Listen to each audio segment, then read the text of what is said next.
Well, we have a huge shout out this morning to the Elizabethton High School robotics team. You see them there on your screen. They have earned the opportunity to compete on a global stage representing the United States in an international underwater robotics competition.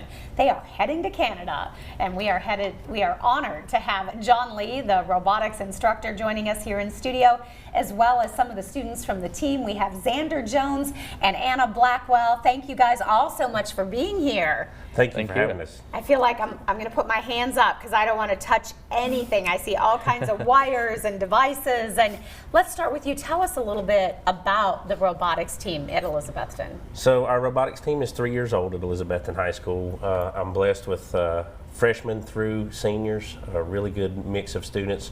Our first year we started out with 6. Now we have almost 25 on the robotics team. So it's really, really grown. The students work extremely hard. We compete in 2 major competitions a year. We do the Robot Drone League through Streamworks, and they've actually back-to-back national champions in that competition. And then we do Mate Underwater ROV. And this is our 3rd year competing in that. Took us 3 years to get it figured out, but we have qualified to go to the world competition. So the world competition with competitors from other countries. Japan, China, Russia, UK. They're expecting up to 200 teams. It's just an unbelievable competition. It's an unbelievable opportunity for our students. Just the cultural aspect for alone for them is going to be amazing, right? Their ability to meet all these robotics kids from all over the world, and just just to see what they have. Not to mention to test our skills against the best robotics teams in the world. So it's a big deal for us. It is a big deal. Congratulations. What an honor. Anna, let's start with you. Sort of explain, this is your underwater robot here. Kind of explain how you built this. So our main body of the ROV we actually did at a workshop with the people that kind of help run the regional in our area. But from there we've expanded on the design. Like we've added a lot of stuff up front for the specific task to get done. We've added the claw, which was recommended to us, but like we don't have to use the claw. Like other teams will use different mechanisms for grabbing stuff and manipulating it underwater. Okay. And like our camera system is all new this year.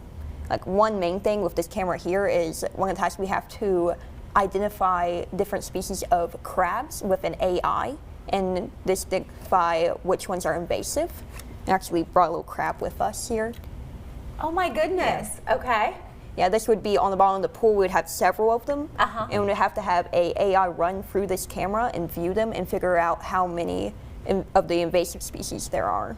And so you did this at the regional competition. You said it was at the pool over there at ETSU. And so that's what they were doing. It was going around and looking for those. Yeah, that was just one thing that we had to do. So many different things as well. And Xander, we have you here. Tell me a little bit about, you said this is sort of the brains of everything here inside this big orange case, and we see that there on some of the pictures as well that they're seeing on the screen.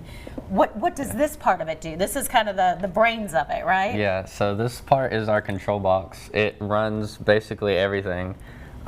We have lots of power ground, pins everywhere.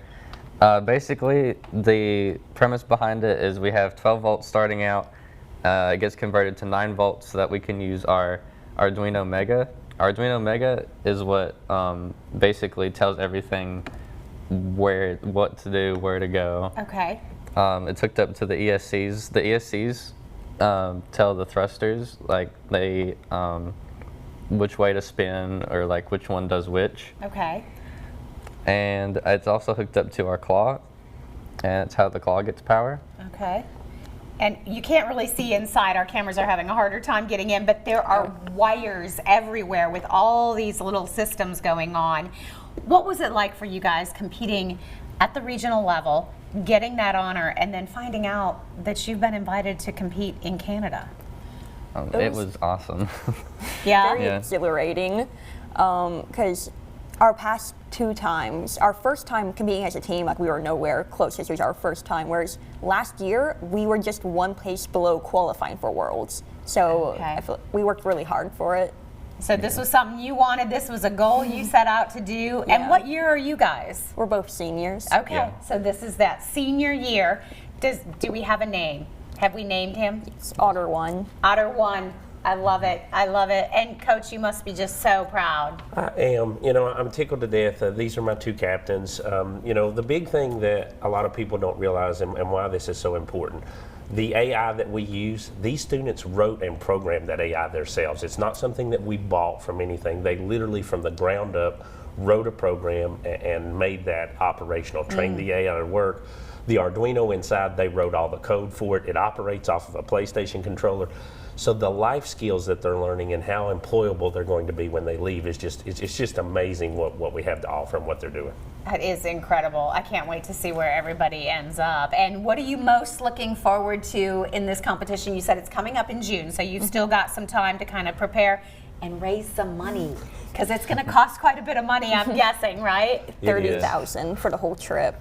Okay. We've already raised half the money we need, but we still need $15,000 more to fully cover. Well, of course they have. Oh, and they only found out last week. They found out Monday, and we've raised $15,000 in a week. So the community has been very good. We've had a lot of sponsors that have just picked up and helped us. Of course, the school gave us a lot of money as well, but there's still a way to go, and they're working hard to try to make that happen. And we hope the community will continue to help us get there.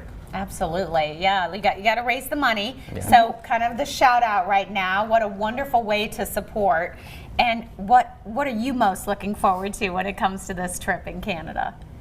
I would say just being able to have the opportunity to meet other people from other regions and seeing how they do things different or what's similar and their different strategies, honestly, because a lot of it is all the same in general, but there's different tweaks and different ways that people do their own kind of thing, even though it's all connected in one way.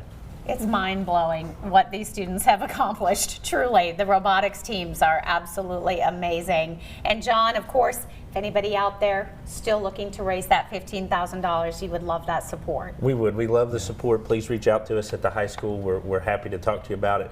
The students are going to promote you in every way possible. We have our own filmmaker on site, and we're going to be shooting a documentary throughout the thing. We're going to do a shirt with all our sponsors on it. We're going to do a banner with all our sponsors on it. So anybody that wants to help us out, we will promote you in every possible way. All right.